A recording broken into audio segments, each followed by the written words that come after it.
Good evening, everybody, and welcome to another episode of A Spot of Hope, exclusively and live on the WhatsApp Media Network, which is every Tuesday at 7:30 p.m. And tonight we do have a great and special guest, Nancy Jaafar.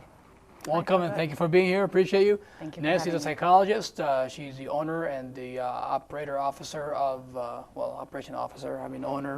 of Evolution Hypnotherapy Services. We'll talk about her extraordinary career and her amazing job throughout her life, helping others to make them to feel better and live better.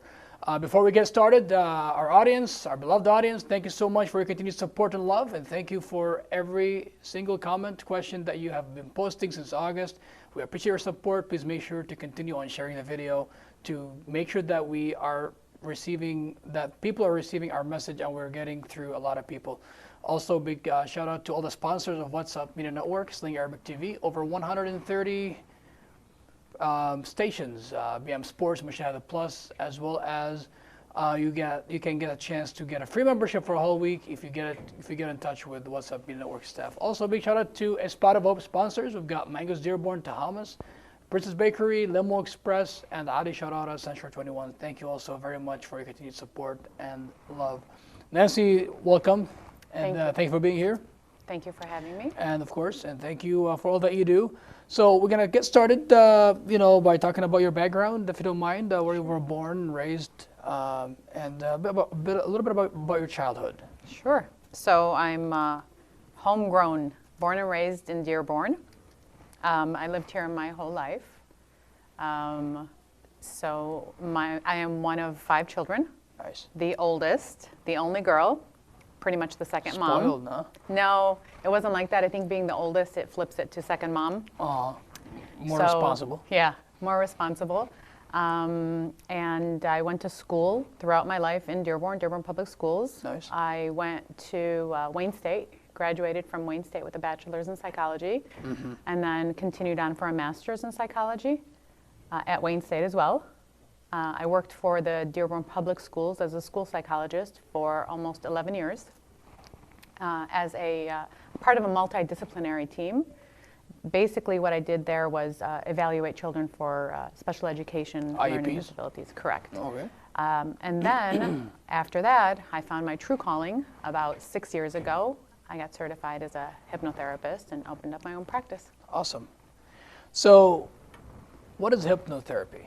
When people are asking about what is it, and before we even can dive into that, if you don't mind, yeah, for sure. Why our community or a lot of communities are hesitant to go and see a psychologist to start off with? Yeah. So I get that question asked a lot. And I'm finding that one of the things we need to point out is that it's not as taboo as it was before. As a matter of fact, I'm noticing our new generation has become much more open to this.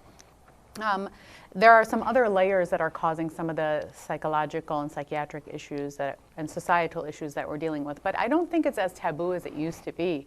I find it actually becoming way more open to the point where the pendulum is swinging completely to the other side, where people are hyper aware of their psychological states, where they're becoming hyper aware of the fact that they think everything's anxiety disorder, or I think I have bipolar, or I'm gonna go Google WebMD and I think I have autism. I have people who are constantly hyper aware of their psychological conditions. Cool. So I don't think it's as taboo as it used to be. I think it's kind of going to the other extreme. I think at one point they discounted the idea that mental health was important.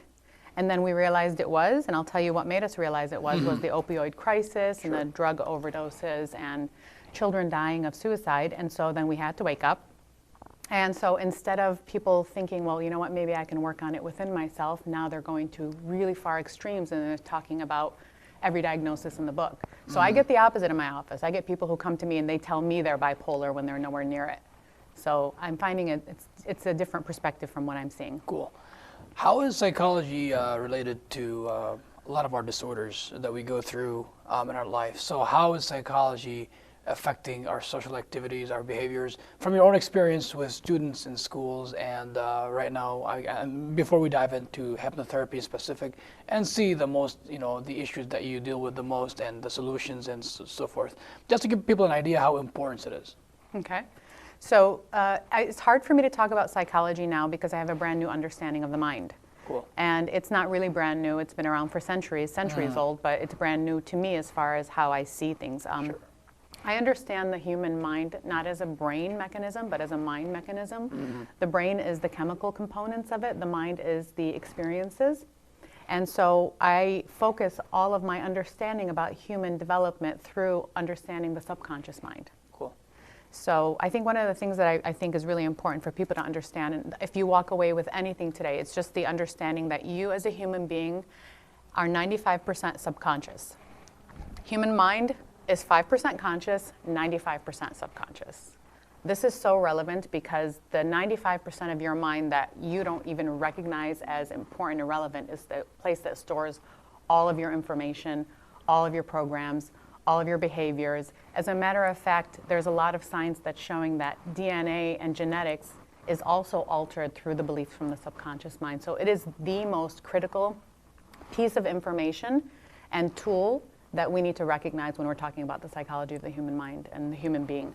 Wonderful. So before we talk about the current career of the past 6 years with the schools, so you worked for 11 years. I did. And strictly for a special education department, or pretty much everybody else. So why special education department? So when I first did it, I've always had a calling for psychology, Sure. for humanity, for working with people, for understanding people's mental states, their impact of sociology on their behavior, their perceptions of the world, from a small child until now. So it was a no-brainer that I would do psychology. Sure. Getting my master's degree in psychology, it's very difficult to work in the world unless you have a PhD as a psychologist. So getting my master's degree, I was able to work as a school psychologist. I knew it was a platform for me to go somewhere else, but I wasn't quite sure where. My experience working with the schools was priceless in that I worked with a lot of special needs kids. And my entire agenda when I was there was to make sure that these children were empowered and the parents were empowered. People look at a school psychologist typically as a person who does the testing. So if a child has a struggle in the classroom, the teacher presents him to the school psychologist then pulls them aside. There's a request for an evaluation to see if he has any disabilities. I would do the evaluation piece. Okay, so basically you say, and you decide, this as student part is of a team, struggling though. not because of disability. As part of a team. I never Sure. made the decision solely, I but yes, a understand, yes. multidisciplinary team. So through Sure. my testing, through IQ testing and some evaluations, my input was a critical piece in the diagnosing Yes. of a child with a learning disability or a cognitive impairment. Sure. The struggle that I had long before I understood the power of the subconscious mind and the power of belief, even back then when I first started, it was very, very difficult for me to feel comfortable labeling a child with a disability based on just numbers on a piece of paper. And so I struggled with that because I always felt like if a child was told that they had a learning disability or that they were told that they had ADHD, then it would just download into their brain and they would manifest it. And so it would become a chronic thing that kids would carry around this label everywhere they went. Sure. So I saw a lot of negative impacts of mislabeling or over-labeling children. And so that was a struggle for me and a point of contention with a lot of the institutions I worked with because teachers were saying, this child is struggling. And I was saying, no, you know what? He needs to eat better. He needs to sleep better. He needs different parenting. Sure. He needs a chance to grow up and mature. He needs maybe some sensory help, but we don't have to call every child learning disabled. Sure, and that's really, do you think that that's because they wanted to rush through the kind of easy way out? I've worked with some fantastic teachers, so I don't want to say that. I think it was just the way the system was run. And I think some people don't feel comfortable going outside of that system or thinking of things maybe outside the box, but it was something I really felt uncomfortable with. And that became a point of contention for sure, because I would refuse to say this child has this.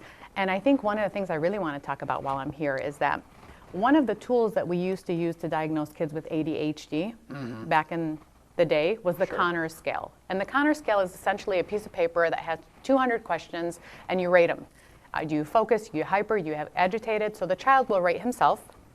The parent will rate his behavior through Yes. her own questionnaire, and the teacher will then rate the behavior. And through a collection of all of these rating scales, we would punch them into a computer and a graph would come up and it would say ADD, ADHD, things of that nature. I see. Millions of children were diagnosed with ADD based on those scales, not just in the schools, but in the whole world. Sure. What was your input to that? So, I mean, back in the school, so like when you noticed, that pretty much a lot of kids were labeled, not necessarily who fell into that category, and what did you say? Like to say, as you were talking a minute ago, maybe this kid needs, a better lifestyle, living condition, better, healthier eating habits. So were you able to implement something before you left the schools? Well, one of the things I just wanted to finish about the ADD thing, the Connors rating scale. Recently, the man who created it, his name was Kevin Connors, passed away, and before he passed away, he publicly stated that the Connors rating scale was misinterpreted, misused, and they were fully aware that the information on the Connors was not the accurate information and that children were being overdiagnosed. This is from the man himself. And there are still therapists and schools out there using that rating scale to diagnose children with ADD to this day. Oh, really?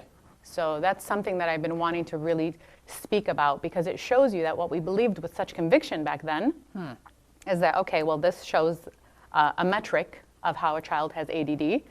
Even the person who created the metric himself has discounted the entire process and is very apologetic and says he feels remorseful for the overdiagnosis of children with this disability. So despite that he said that it was been misused or misinterpreted, they are still using it. A lot of people still using it until now. Okay.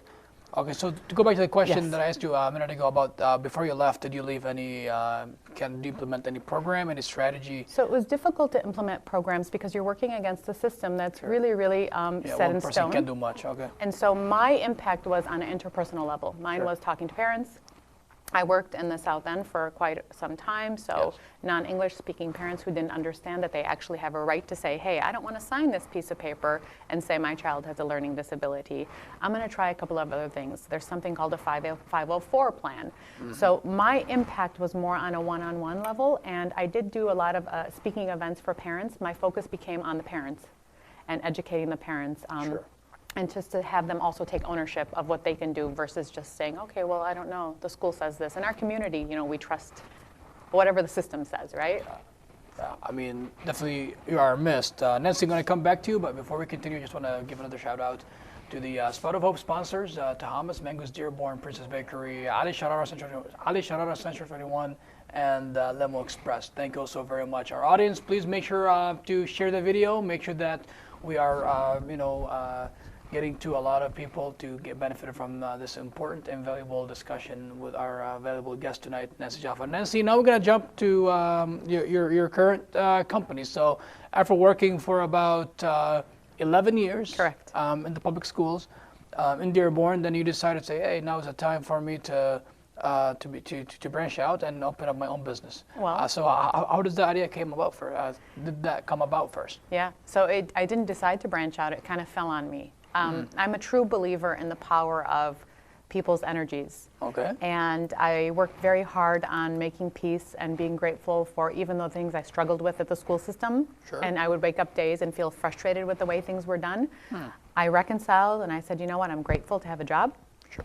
My whole theme in life is alhamdulillah, right? So I worked very much on being grateful for that. And I said, you know what, if God has a plan for me, it'll come to me. Sure. And that's when I actually, that next year, came across somebody who had mentioned hypnosis to me, hypnotherapy. And I was like, this is so cool. And I had heard about the benefits of it, so I actually went and tried a session out for myself because I'm like, this is fascinating. And the moment I did my own session, it was just over from there. Cool. Found a school, got certified. So what is hypnosis then? I mean, since this is really how you were introduced to it. Yeah. So, and it's fascinating. What is it and how does it feel like? Hypnosis is essentially the interim between sleep and awake. When you're in bed, we go through hypnosis every single day on our way to sleep and on our way back to waking. It's the interim, it's theta. Theta is the brainwave when you're going alpha, beta, theta. Okay. And when you're going through those phases, theta is when you're just about to fall asleep, but you're not quite there yet. So you can still hear traffic, you can still hear your phone ring, but you don't care because you're so relaxed. That right there Every single day you're going through hypnosis on your way to sleep and on your way to wake. Cool. And so hypnosis is essentially meditation. You can recreate that theta brainwave in prayer. You can recreate theta brainwave in dua, or in a yoga class, at the end of the yoga class when you're just breathing and you kind of forget where you are. It is never a sleep state. It's a really hyper relaxed state where you're super focused on one thought or one bit of information. So how does that, like, how do you demonstrate that? Let's say, okay, you fell in love with that, and you decided to take the 11 years of experience, your academic experience and expertise, and then you said, I'm going to open up a business. So how does that feel like? Like, okay, so somebody walks into your office and say, hey, I'm struggling with this. Yeah. It's easier for me to explain to you what hypnosis does. Sure. Okay? So like I was talking to you about the subconscious mind earlier, right? Your subconscious mind develops from the last trimester in your mom's stomach up through the age of 7. Cool. This is the download phase of your brain. This is when you're learning how to blink and breathe and walk and chew and talk. All of these apps that you get into your brain in those first 7 years of life are downloaded so deeply into your subconscious mind, you don't have to relearn them over and over again for the rest of your life. They're the formatting. Think of a computer software. That's what the subconscious mind is. Your conscious mind begins at the age of 7. That's when you start to say, hey, wait a minute. I don't think that tooth fairy got in and put money under my pillow. This doesn't make sense. You start to be very rational and logical, right? Sure. That's when children start to make sense out of things. But subconscious is formatted from the last trimester up through the age of 7. The relevance of this is that, you know, I told you about theta brain? Yes. You're in complete theta from birth until 7 years old. So what you're doing is you're downloading information all around you. And storing them. And storing them. Until they're ready to be used. Well, they stay with you forever. Cool. Now, the relevance of that is that you're also downloading the information of your personality, the apps for your beliefs, your character, your personality is all downloaded in that first 7 years of life. And so by the time you're 7, you already know if you're smart, safe, athletic, healthy, shy, outgoing. All of the things that cultivate your personality are all developed in that first 7 years when you're in theta brain. Cool. What I do is I recreate theta, because if any information got in there from birth until 7 that made you feel self-conscious, worried, unsafe, unsure, it doesn't matter how hard you worked on changing that. You're only working with 5% of your mind after the age of 7, right? Because your conscious mind is only there. So you're still living with those programs your whole life. And that's why people run into this horrible loop where they're like, I'm trying so hard to be better. Calm down.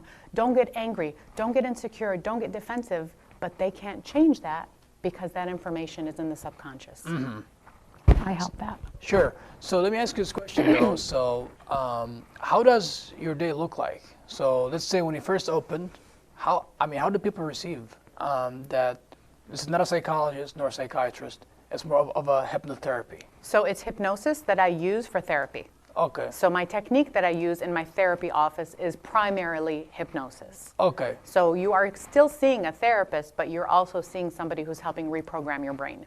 Cool. And so when people come in, they might not even know why they want to see me. They just heard, okay, this lady makes people feel good. So they schedule a consultation, and in the consultation, I get to know you. And I'll be like, okay, Khodr, I want some background on you. Tell me where you were born, what's the order of you and their siblings, tell me about your mom when you were a little boy, how were you in first grade. I get a lot of information about early life, and I help you figure out what potential programs your subconscious mind is running that might be interfering and blocking your current day success. So basically, I don't mean to cut you off, but go basically people come to you, they are struggling at some point, or they are like not finding a solution to a certain problem? Or they feel like they've maxed out their 5% mind. So burnout. And they're like, I feel like there's more to me. I feel like there's more potential inside of me. I want to be more. I want to be stronger. I don't want to feel nervous at all when I do this kind of stuff. So people will come to me for athletic performance. People will come to me for public speaking. People will come to me for eating healthy. And people will come to me for panic, anxiety, and trauma.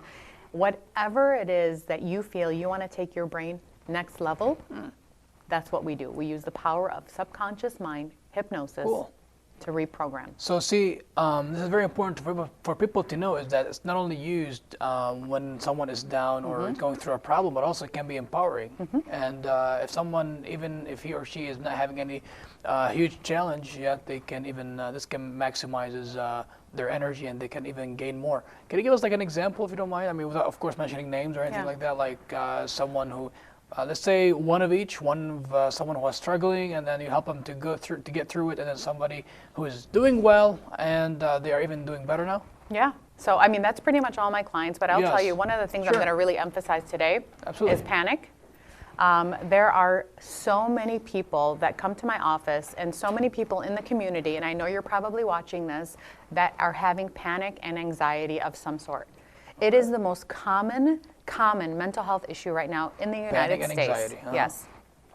Panic and anxiety is such a critical thing because it holds us back from so many things. But even worse, when your body is in a state of anxiety, you are shifting your brain, your body from sympathetic and parasympathetic. What does that mean? That means when you're in anxiety, your body thinks you're in fight or flight. It's an automatic human instinct. So if you feel even a little bit of anxiety in your stomach or your chest, your body feels like, oh my God, danger is coming. Yes. It doesn't understand that it's not really dangerous. It's just you're afraid to be rejected or humiliated, but your brain just knows danger. When it hears danger, it sends all of the blood flow from your heart and your brain through to your arms and your legs, because back in the day when we lived with the animal kingdom, we either need to fight or flight. Sure. So fight or flight means you're either going to fight off a predator or you're going to run. So the blood flow goes to your arms, your legs, and then your body is not working at its optimal levels because the blood flow is not in your brain like it needs to be. It's not pumping into your heart like it needs to be. Your organs are working at a lower level than they need to be. So health-wise, it's deteriorating so many people in our community because they're not addressing how important this anxious piece is. They're just like, everybody's stressed out. And I'm like, no, not everybody's stressed out. This is a belief that we have that's false. I am so ridiculously calm all the time, except when I'm excited about something positive. Nice. But I have no reaction sometimes. Like even if I almost get into a car accident, I won't feel that like thing in my heart because I've done so many sessions that my neurology is just so chill. I can handle things so well. So then when might you react to that?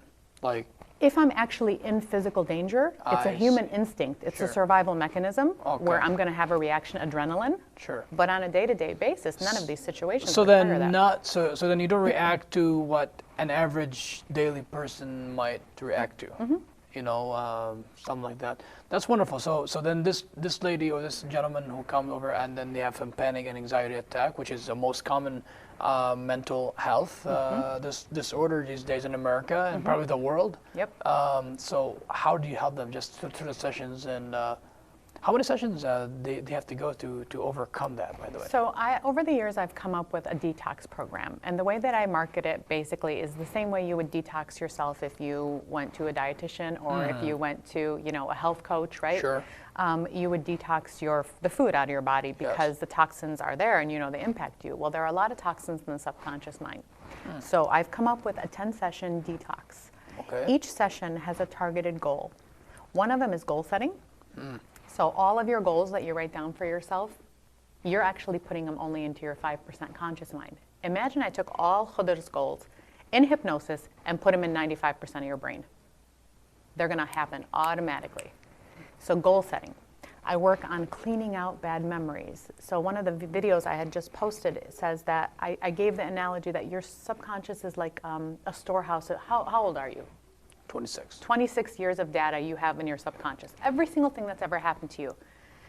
People like you are so wonderful because you take your weaknesses and you triumph from them and you overcome. But I want you to understand, you've only overcome them with your 5%.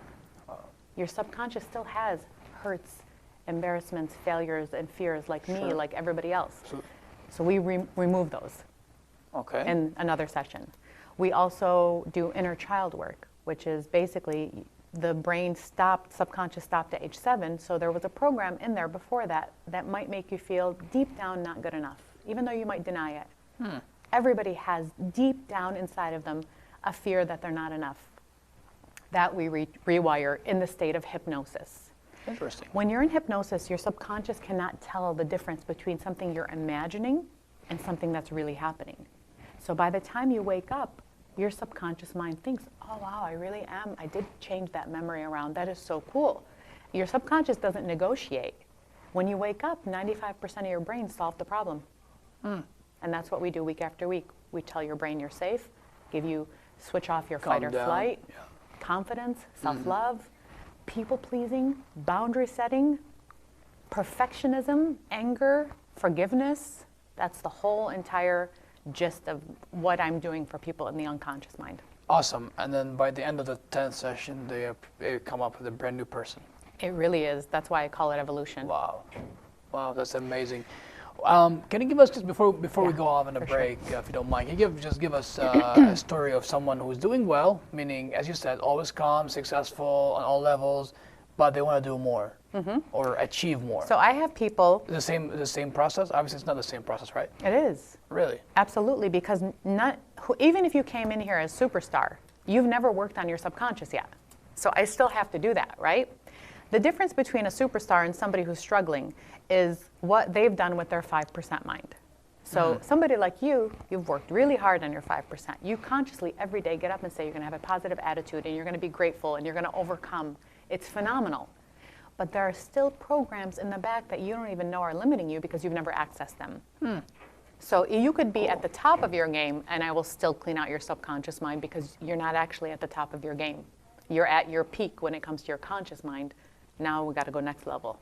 So athletes, people who are, have a lot of people who work in finance, people who work in banking, people who want to attract more money into their lives, people who want to be more assertive, people who want to speak confidently in a meeting, people who want better memory. I mean, we work on all of these, what I call tier 2 things, only after we do the emotional cleanses of the unconscious. Absolutely. Yep. Before we go on a break, Nancy, this is a very interesting conversation, by the way, and I think everybody's enjoying this kind of in-depth talk because we don't often hear about it every single day.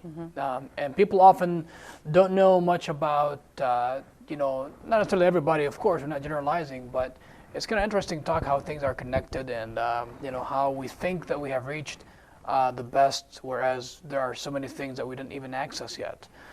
Before we go on a break, so you start working what time, 9 a.m.? I'm there from 10 to 7, So 10 Monday to 7, through Thursdays. And then each session is 30 minutes long? Yep, 30 minutes long. The consultation's a little longer because that's when I collect the information. Yes. And there are a couple of cleanses that I need a little bit longer time, but on a general basis, you can be hypnotized for about 25 minutes, and we can get whatever targeted goal we want done in that 25 minutes. Cool. And you get a recording of my session on your phone. So if you're in my office and you're lounging in the chair, I actually record it on your phone, and then you go home and you play it at night. You fall asleep to the sound of my voice, and then it programs into your unconscious mind all night long. Oh, nice. So then you send some homework too. And it's just sleeping. Nice. So it's going the whole time into your brain. Oh wow, that's amazing.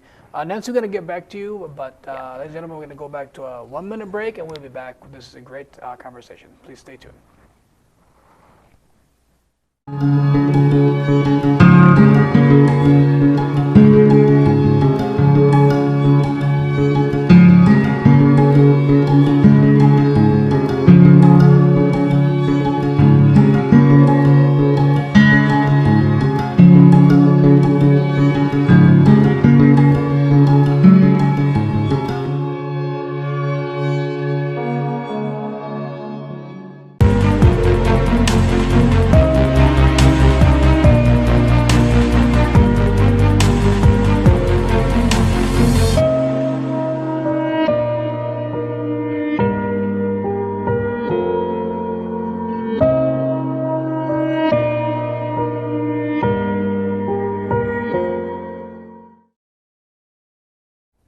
Welcome back, everybody, to this great conversation with such a great, I'm not going to say client. Yeah. I've been thinking about your clients before the break. Guest, Nancy Jaafar, a psychologist and the owner of Evolution Hypnotherapy Services. And we're talking about the great potential that each one of us has if just we know how to access everything within our brain. We'll continue to talk, but before we keep on going, we just want to thank once again you guys for tuning in, for sharing the videos, and we did pick up some of the questions during the break, and sorry if we couldn't pick up everything, but we promise that we will in the next half hour, which is the second half of the show. Also, big shout out to all the sponsors of Spout of Hope, Lemo Express, Mangoes Dearborn, Lemo Express again, Mangoes Dearborn, Tahamas, Princess Bakery, and Ali Sharara, Session 21. Thank you all so very much. And also, of course, thanks to What's Up Network for paving the way for us to go live every Tuesday at 7:30 with another episode. So Nancy, back to you. So a question on Facebook that said, why is it that this reputation, this is something that I asked you when we started the conversation, they think that you are crazy. أو عفوا عن الكلمة يعني مجنون أو أخوت. If you seek such services, again, you said that this generation is being more accepting to this fact. But why is it you think? That they're more accepting? I think the older generation. No, well, why is it that they think that if you go to a psychologist, that you're not mentally stable? Okay, so the thing about it is that nobody thinks of mental health as something you do preventatively, okay? And even our regular health in our Arab community, nobody does anything preventatively. It was a different generation. Our parents would just go, and if the doctor would say you have heart disease, they would be like taking a pill, and that was it. Yes. So preventatively, nobody understood the power of like nurturing your mindset. Reputation, taboo. We live in a community where if you get a divorce, you're tarnished and you have a scarlet letter on you. So it's not a surprise to me that somebody would think that you're an akhwat if you go to a psychologist. But I will tell you, God or society, somebody is forcing us to wake up and realize that this is a chronic issue because, like I said earlier, there are suicides daily, there are overdoses daily, and there's no other way we can explain it anymore. We can't hide it away. You can't post something on Facebook and say they died of a heart attack because everybody really knows what's going on. The society is being forced out of this. So anybody who's holding on to that belief still is actually jeopardizing the health of their own child and family members. It is detrimental if they use that type of dialogue. Otherwise, what is the treatment, or what is the alternative? I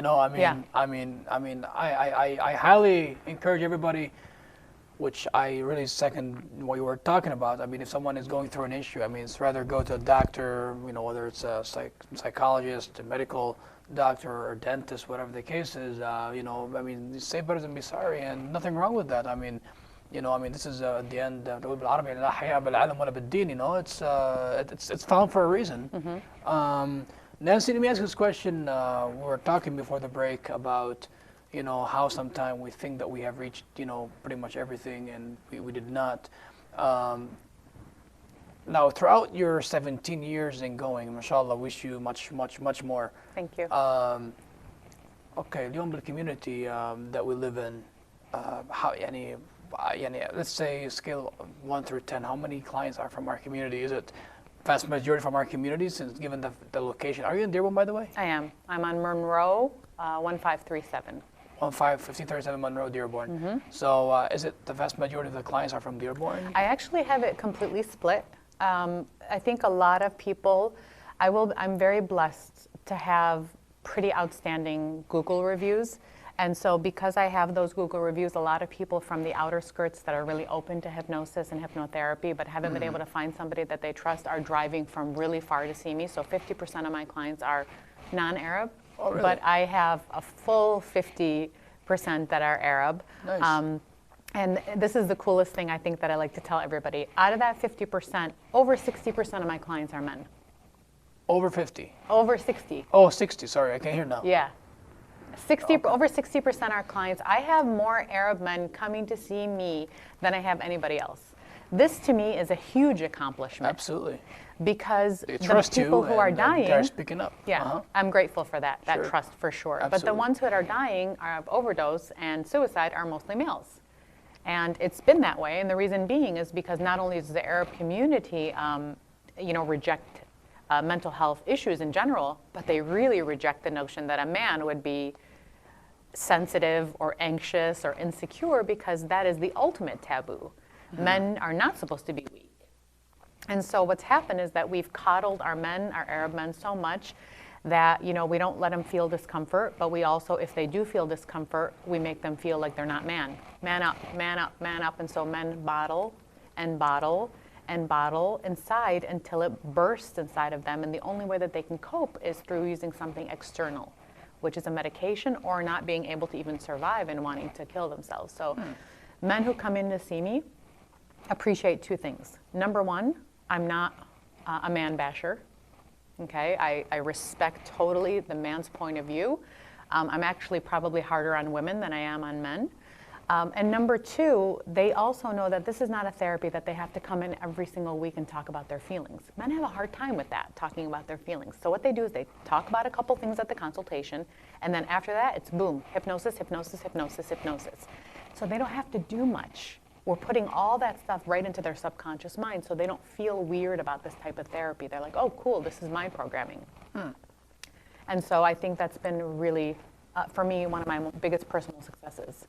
Awesome. This is definitely amazing, because, I mean, they are trusting you and they're speaking up, and that's by itself. What is the most common issue that you hear about often? Is it also panic and anxiety, or? It's become super, super common. Almost Okay. every person that calls has anxiety in a different form. I've dealt with bipolar. I have people who call me for health issues. I've done pre-surgery sessions for people where I hypnotize their mind to do fast healing, and the nurses have actually point blank said, we've never had anybody recover that quickly. My brother had serious back surgery. I did a Your pain, mother? My brother. My brother, your brother. Yep. Saremt. Okay. Very bad back surgery. I did a hypnosis session for pain so that he didn't need to get on those opioids afterwards. And I helped him through the process of hypnosis. So those types of things people will call me for now. Wow. But primarily, everybody is anxious. Yes. This is a world that is Stress. creating fear. Materials and. Well, it's the government, it's the Yes. politics, it's the fact that the earth is deteriorating, it's the fact that we have global climate issues and wildfires, and Many things to worry about. so the climate is conducive for fear. And one of the things I always say is if we can all shift from fear and go back to faith and just trust, because each time that a person, I can touch this. Each time a person is in fear, they're actually radiating that energy, and they're making the people around them in fear. So it's like a ripple, right? Yes. That's why negative people hang out with negative people. Sure. Fear-based people hang out with fear-based people. You stick to basically however can go with your flow. Supports your flow, right? Or Absolutely, matches yes. your vibration. Yes. Yes. But without a doubt, the number one thing that I treat is anxiety, panic, and depression. I would say those are the three things. Awesome. Let me ask you another question too, Nancy. Have you got involved in preventing all the overdosage? Like how, at least if I may put it that way, then how does hypnosis help in preventing someone from becoming an addict and therefore losing their life? Have you explored that? Have you given it a shot, or you think it won't help? I think it is the answer, to be honest with you. There is a couple things. I do see a lot of clients who are addicts. I've worked with them. I've been super successful with them. So it does very much help. The second thing is that we need to get the medical community to be on board. I was at an event one time, and I was on a panel with another psychiatrist who felt the need to sort of dismiss and make hypnosis seem like it was just a childlike thing, or that it's cute if you add it on later on. And my response to that was, well, you know, your technique is what got us here. So maybe it's time we start opening our minds to other techniques, because it is blatantly known that the pharmaceutical companies and a lot of the pharmacists and doctors knew that these opioids were addictive when they were prescribing them. And so, I mean, there's a lot of malice involved in this. So if there was ever a time for people to say, hey, I need something alternative, something safe, something natural, something that's been around from before the prophet was alive, okay? Maybe this is a time where we open our minds and our hearts to something different. So you have nothing to lose by using hypnosis before you pop Adderall or if you pop a narco or one of those things, because it is natural. I mean, what do you have to lose? So if I can help people clear guilt, shame, rejection, anxiety, fear, depression, all that stuff, if we do it in the most natural, healing way, they don't need to use a pill to subdue those feelings. Let me ask you this question, Nancy. How many people are able to do what you do? I mean, obviously, you're very passionate about what you do. You've also earned a couple of degrees in psychology, and you've been doing this for the past 17 years. Mm-hmm.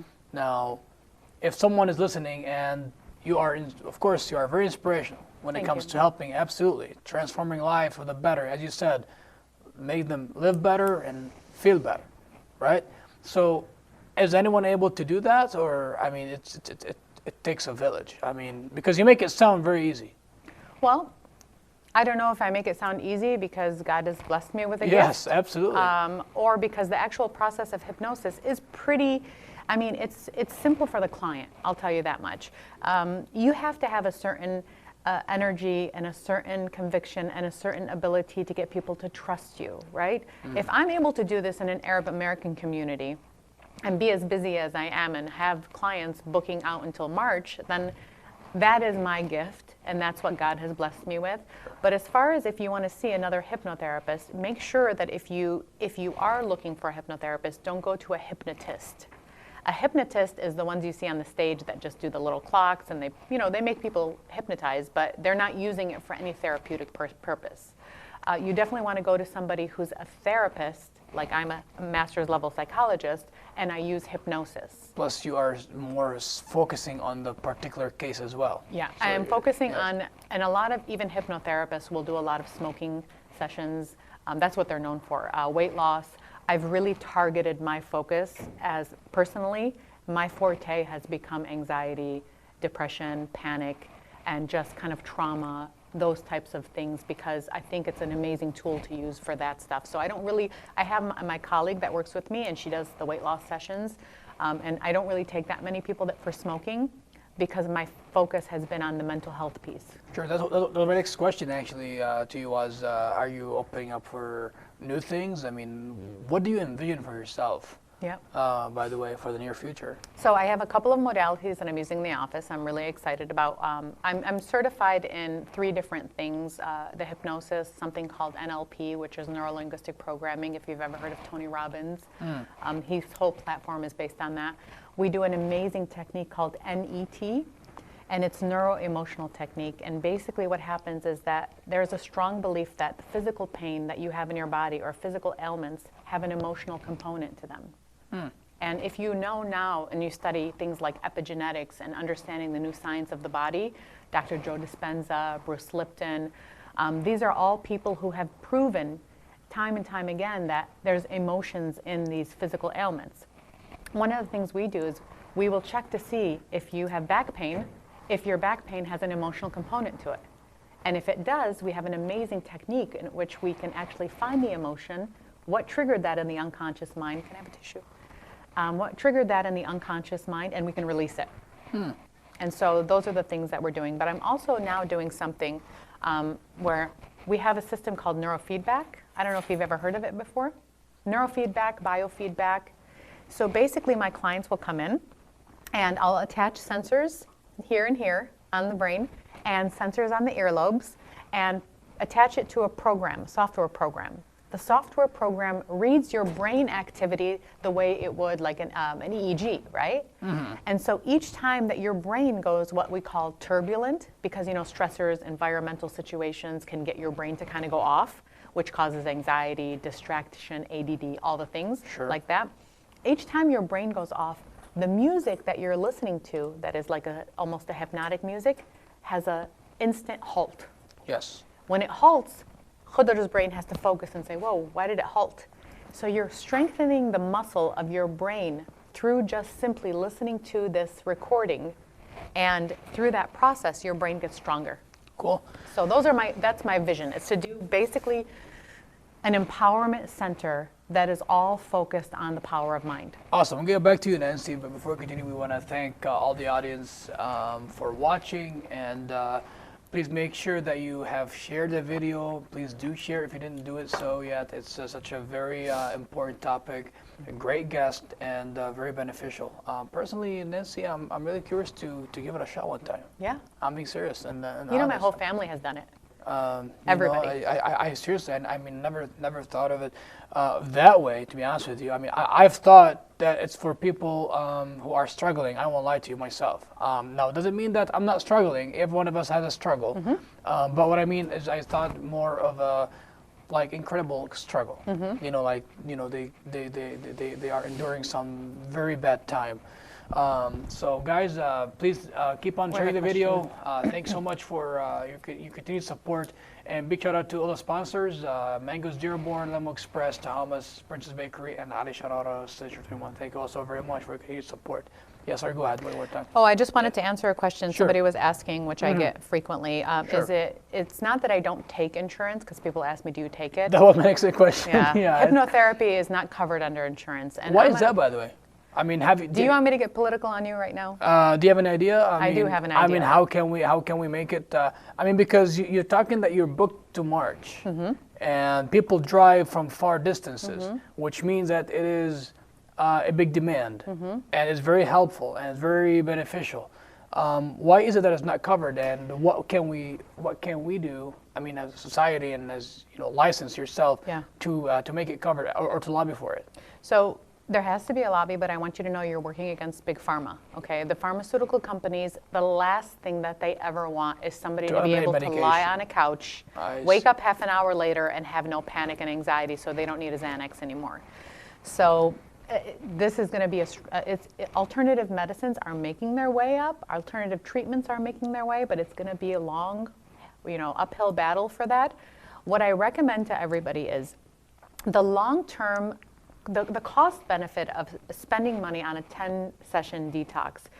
It's so, because number one, it gets your mental health in check, but it also gets your physical health in check. So you're less sick often, you're more motivated to work, you're more motivated to go out and make money, you're more motivated to meet somebody, fall in love. I mean, to me, it's worth every penny that you can get. How much does it cost, by the way? So my sessions are $150. So our detox is $1,500. $1,500, 10 sessions. Correct. Over 10 weeks? Over 10 weeks. Now, I'm giving a rough estimate. Some people might need 8, some people do 20. It depends on where you are financially. The only reason they would do 20, not because they needed it, but because they love it and they want more, or they say, hey, you know what, I want to do sales, I want to be a better salesman, right? Sure. But the 10-session detox in general will cover depression, anxiety, self-love, panic, worrying, fear-based thinking, setting boundaries, people-pleasing, forgiveness. It's a very highly concentrated program. Sure. Do you have anything, let's say if someone is in need for such sessions and you see a potential, let's say it's through the consultation, for example, someone walks in and say,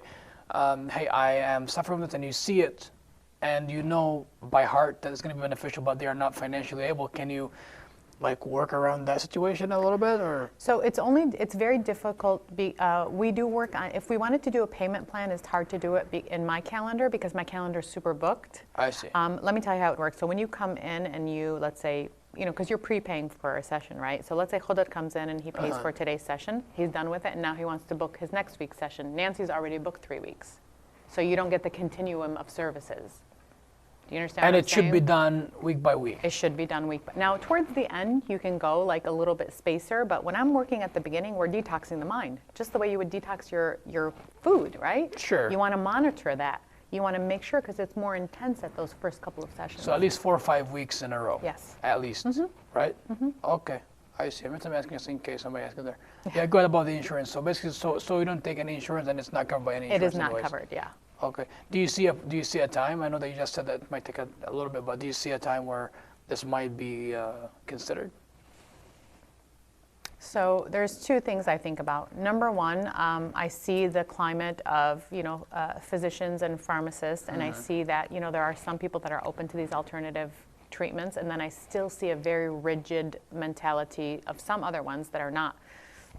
But I also see that because of the scrutiny that the pharmaceutical companies is under right now, And because they're realizing that everything is such a medication-based society, and because we're paying the price with lives from this opioid crisis, there might be a window of opportunity now for people to say, you know what, enough's enough, and we need to push for some more natural remedies. Yep. Nice, nice.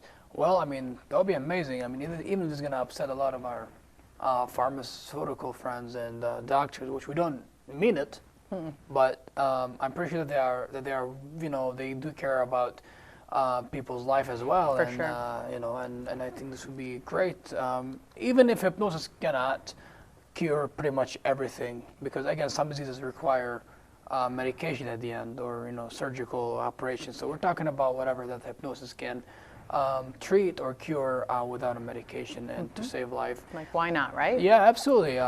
Nancy, our community, where is it, how it's headed now? I mean, you mentioned a minute ago about the overdosage, and it's increasingly happening, unfortunately. And of course, our condolences to all the families who have, you know, our prayers and thoughts with them. Where do you see our community going at this time? I mean, do you think for the better or for the worse? Well, I have a very strong faith in God, and I do believe that our journey in humanity is going to go wherever it needs to go. I'm not afraid of it crashing down before it gets better. So I don't have any of those fears. I would like to see an awakening. I would like to see a recognition of people changing their diets, of people going to the gym, of people going to see a therapist or a hypnotherapist. I would like people to understand that they actually are so powerful. Now, God gave us these incredible innate gifts of self-healing. Sure. Before Western medicine was around, how did people heal? Natural. Yeah. And they used to do prayer healing because they understand the power of words, they understand the power of mind, they understand how mind and body are connected to each other. So what I'd like to see is not everybody just start saying, well, I have anxiety, I have depression, and then, halas, now we have mental health awareness. That's not awareness. Awareness is saying, you know what can I do different?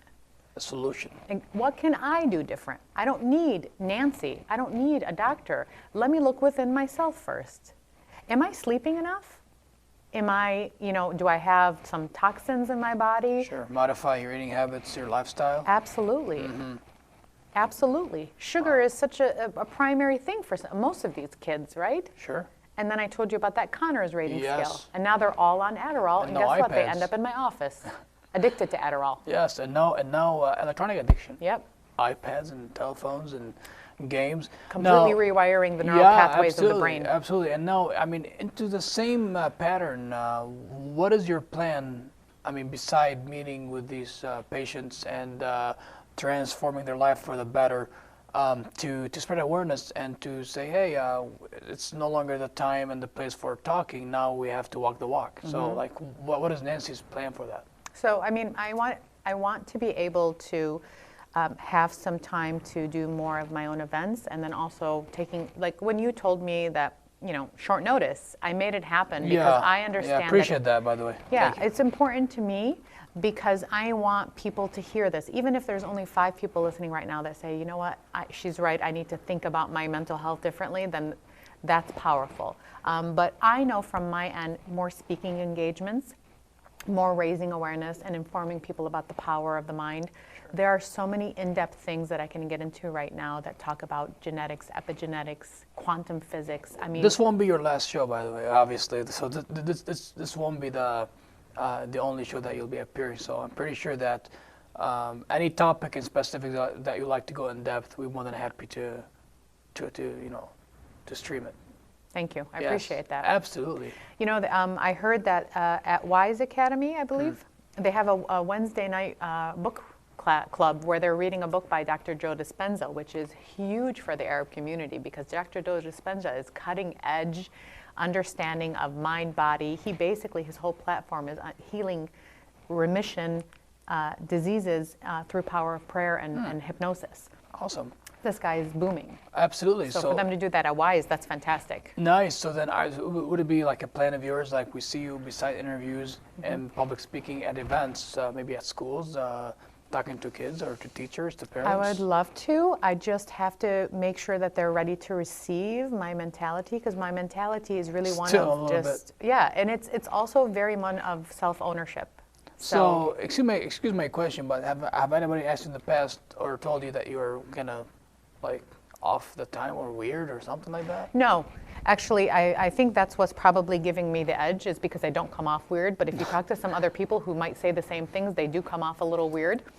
This is very science-based, so my brain has a spirituality to it. You know what you're doing, so. But it has a science. Yes. So this is now proven through science. This is no more just voodoo stuff that people used to say, oh, well, it'd be nice if prayer helped. They've actually evidenced it through research. Medical and scientific research is now proving that this stuff is real. Yes. So now I have that leg to stand on. It gives you psychological and emotional stability. I mean, and usually when we have these kind of stabilities, usually we become stable and everything else. Nancy, what would be your last message? Unfortunately, the time flew by. Yeah. I appreciate you being here. Such a great and rich conversation. Thank you. What would be your last message for our community and for the future of Evolution Hypnotherapy services? Mm-hmm. So 2 things. For the community specifically, I always want people to walk away understanding the power of the subconscious. Think of it in a spiritual way, a scientific way, a medical way, a religious way. I mean, the subconscious mind programs have been mentioned in all of the in all of the religious books. Your power is in your subconscious mind. And what does that mean? That means that you have something within you that you haven't tapped into. I don't want our community to immediately feel anxiety and then instantly diagnose themselves with a disease. First of all, you're not physicians and you're not psychologists, but what you're doing is you're feeling a feeling. So it doesn't have to be a disease or a diagnosis. It's just, I feel anxious, right? When I feel anxious, what's going on? What is it that I'm not really facing? What is it that really bothers me? Think things through. Recognize your emotions. Recognize your lifestyle. Recognize your sleep patterns. Recognize if your husband really does bother you when it comes to something that you're ignoring, or vice versa. Recognize if you're overworking yourself, or if you're feeling like you're not going out there and putting yourself out there because you're afraid to feel embarrassed. Recognize those things and work on them. Don't just go oblivious and say, okay, Googled disease, that's it, I'm done. I have a disorder. It's not how it works. That's not what God gifted us with. He gifted us with the ability for self-healing and self-managing and self-coping. And I just want everybody to research this kind of stuff. Start with drinking more water if it's as basic as that. Nancy, awesome. Thank you so very much for being here. Thank you very much for your time. We wish you nothing but more success. Thank you. Nancy Jaafar, Evolution Hypnotherapy Services, 1537 Monroe Street in Dearborn. What's your phone number? It is 313-898-1999. Also, Instagram is a good place to follow me, Evolution Hypno. You can get a lot of my information about my clients and things that I do. And then my website, which is evolutionhypno.com. Awesome. This is great, guys. As you guys saw, and we learn something every single day. Nancy, thank you so much. Wish you much more success, and thank you for all the great stuff that you do every single day. It's been a pleasure having you.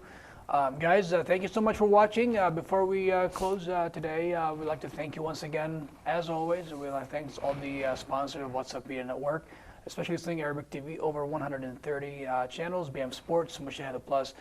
To get a free membership for a whole week, all you gotta do is to get in touch with one of the WhatsApp Media Network staff. Also, a big shout out to a Spot of Hope sponsors. We've got Tahamas, Mangoes Dearborn, Lemo Express, Ali Sharara, Central 21, and Princess Bakery. Thank you also very much, guys. Next week, our guest is Mo Sahaba. He's another upstanding gentleman from the Yemenis community. He also has such a great story to tell and to share with us and with you guys. So please stay tuned next Tuesday at 7:30 live, exclusively on WhatsApp Media Network. Nancy today offered us a great topic and a great deal of information. I'm curious to give it a shot myself, to be honest with you guys. So go ahead and give it a shot. 313-898-1999, right? Yeah, wow. Oh, awesome. Photographic memory. Thank you so much, Nancy. Thank you, guys, and have a beautiful night, and see you next Tuesday.